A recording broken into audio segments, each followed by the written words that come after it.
14 years, Inferno. Oh my God, there's so many people here. Cheers.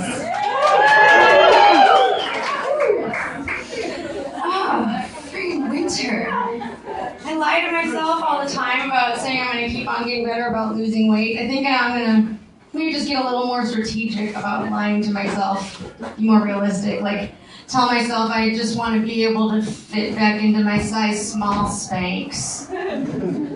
That would be good. That was good times. I don't feel bad about admitting to wearing Spanx. I think there's some people that would say, you know, that wearing Spanx is like self-loathing. I disagree. Wearing Spanx is workout loathing.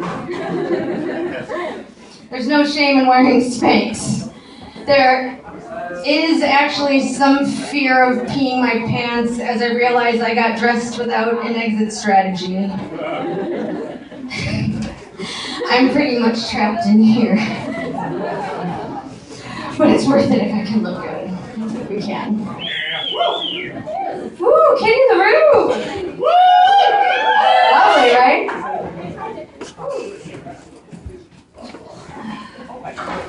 Yeah. Spanx, I'm not sorry about wearing Spanx. Not self-loathing. I feel like the kind of women that make you feel bad about wearing Spanx are always the really young and thin ones, the ones who just had another decade or so before they learn that maybe certain undergarments aren't so much about patriarchal oppression as they are about the fact that Mother Nature is a relentless bitch goddess. She's patient. While I'm complaining, I don't like the kind of women that say that we don't like pejorative terms for our genitals being strewn about as insults. Because I personally think that everybody's genitals are fair game as insults. Right? Don't be a dick. Asshole. It's ridiculous. It makes no sense at all to get all offended that somebody got called a pussy when they were acting like a wiener. Gotta get over it. That is totally balls. Okay? And the logic's not even there either to call somebody a pussy when they were acting weak. It doesn't make any sense because vaginas are not weak. Am I right? Vaginas are strong. Vaginas can take it, right? Vaginas are not the genitals that needed to grow a purse. Gentlemen, I'm looking at your balls. Give it up, ladies. Your body, reproductive bits can handle basic body temperature.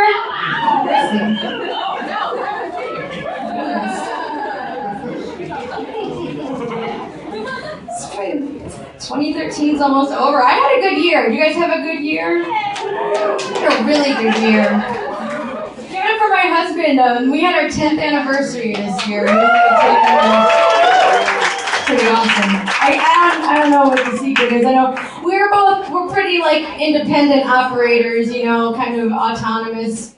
We're actually not seen out and about together a whole lot. I don't have to like tell him where I'm going and what I'm doing because he had me chipped.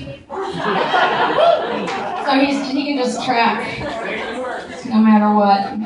That's for my safety as well as everybody else's. I can get a little mouthy sometimes. My mouth can write checks, my husband can't cash. This year I also turned 36. Which is not nearly as bad as I guess I always admit. I don't know, even when we fear getting older in our 30s, but like it's not so bad. I feel pretty good. I think I just have like kind of a natural inclination to think young, like the mind of a teenager, you know? Like to this day, even if a friend tells me she's pregnant, I'm still like, oh no! This could ruin your life! I don't think that part of me will ever change.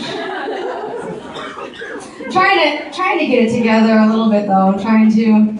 I don't really party. I don't really party very much anymore. But I mean, well, by that I obviously don't mean that I don't drink or use recreational drugs. I do. Whee! I guess when I say I don't party anymore, what I really mean is I don't share anymore.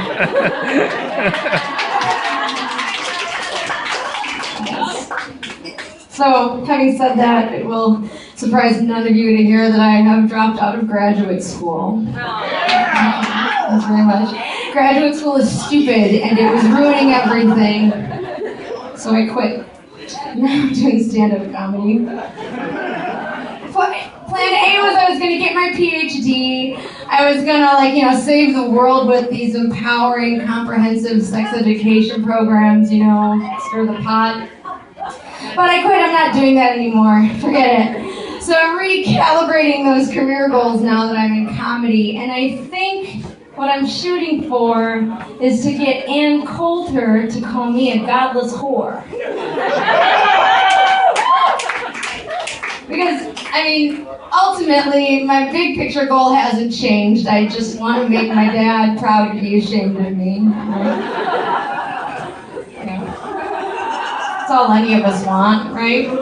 Inferno crowd. So, since dropping out, I'm home a lot, home all the time. Although I object to being referred to as a housewife also. The preferred term would be stay-at-home American.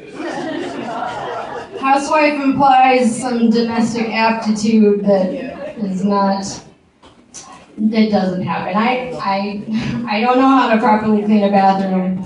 I spent 6 years in graduate school. All I know how to do is a thorough literature search on best bathroom cleaning practices, and then I can evaluate all of those sources based on whether they have, a real solid theoretical framework and methodological rigor.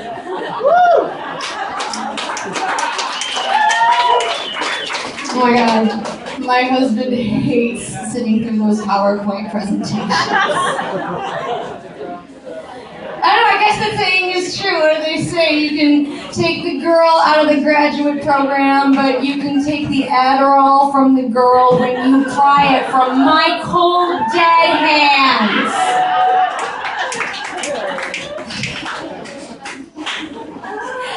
What else? This year I got another tattoo. Well, it's winter, but I'm pretty proud of some work I've gotten done here. Cap City tattoo. It's a mom and dad kind of tribute piece, and I love it.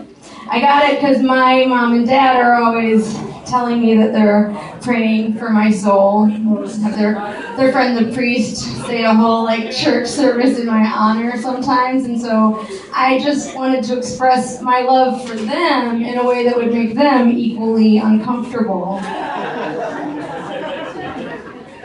And you know what I want to know? How come anytime I say I want a new tattoo, I get this lecture on how I'm limiting my career options and what a horror show my body's going to be when I'm old? And yet anytime somebody tells me she's pregnant, I'm only allowed to say congratulations.